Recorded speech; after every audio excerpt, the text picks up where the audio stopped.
ब्राह्मणवादी मानसिकता से प्रायोजित आंदोलनों के बाद प्रोसीडिंग से ब्राह्मण का हटा दिया जाए। महोदय, आज मेरा देश कमजोर करने में आप बैठिए संदीप जी, प्रति जो झाड़ हम लोग बैठ जाइए। वो राष्ट्र के हितैषी सरकार के द्वारा बातों को रखी। आज बिहार विधानसभा में उस समय हंगामा मच गया जब उच्च शिक्षण संस्थानों में जातिगत भेदभाव और रोहित वेमुला की मौत का मुद्दा उठाया गया।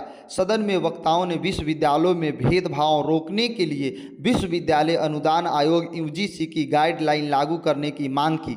इस दौरान ब्राह्मणवाद शब्द के उपयोग को लेकर माहौल गर्मा गया। विपक्ष और सत्ता पक्ष के बीच तीखी नोकझोंक हुई। इसी दौरान उप मुख्यमंत्री विजय कुमार सिन्हा ने कड़ी प्रतिक्रिया देते हुए आपत्ति जताई और कहा कि सदन में ऐसे शब्दों का प्रयोग अनुचित है। क्या कुछ हुआ विधानसभा में, आइए उनके पूरे वक्तव्य को सुनते हैं। अध्यक्ष महोदय, बिहार समेत देश भर के विश्वविद्यालयों और उच्च शिक्षण संस्थानों में जाति आधारित भेदभाव और उत्पीड़न की घटनाएं प्रायः सामने आती हैं। 2016 में हैदराबाद केंद्रीय विश्वविद्यालय में रोहित वेमुला, 2019 में मुंबई के मेडिकल कॉलेज की छात्रा पायल तड़वी, 2023 में आईआईटी बॉम्बे के छात्र दर्शन सोलंकी आदि की सांस्थानिक हत्या कैंपसों में जातिगत भेदभाव और उत्पीड़न के प्रत्यक्ष उदाहरण हैं। यूजीसी द्वारा माननीय सर्वोच्च न्यायालय और संसदीय पैनल को दी गई रिपोर्ट के अनुसार 2019 से 2024 तक उच्च शिक्षण संस्थानों में जाति आधारित भेदभाव और उत्पीड़न की घटनाओं में 118% की वृद्धि हुई है।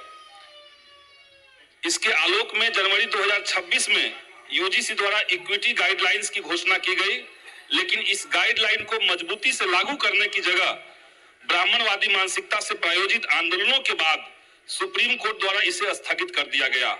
हालांकि कर्नाटक और तेलंगाना की राज्य सरकारों ने अपने उच्च शैक्षणिक संस्थानों में जातिगत भेदभाव और उत्पीड़न के खिलाफ रोहित वेमुला एक्ट की संभावना का संज्ञान लिया है।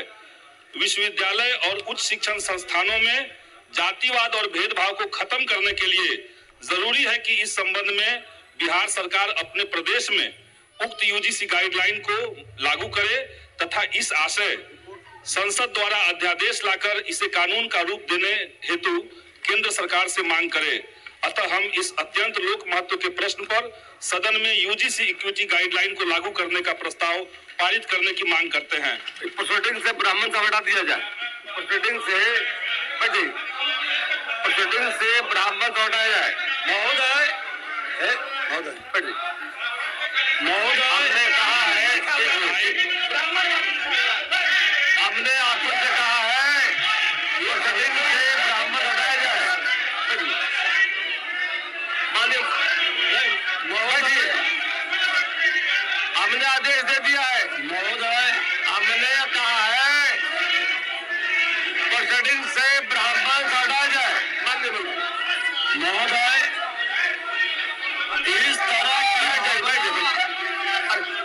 की सरकार का उत्तर हो रहा नहीं, ये सरकार बैठ जाइए, गलत कहा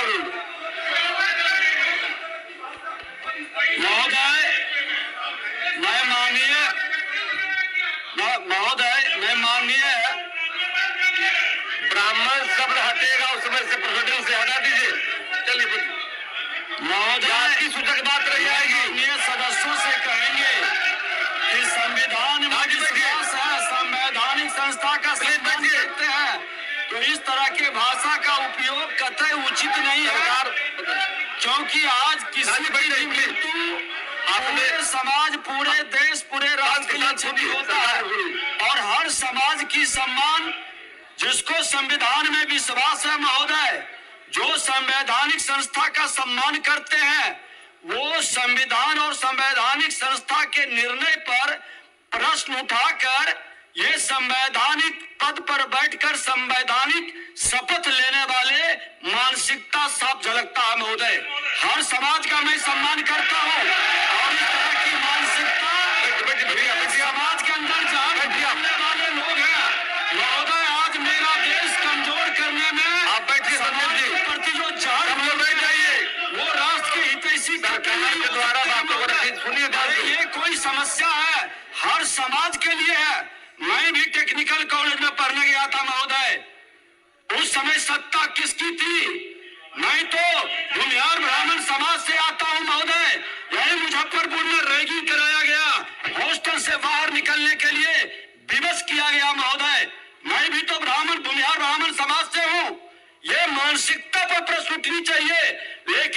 जातिगत भेदभाव से ये बाबा भीमराव अंबेडकर के जाति विहीन समाज के सपना को तार तार करने की मानसिकता रखने वाले लोग राष्ट्र के हित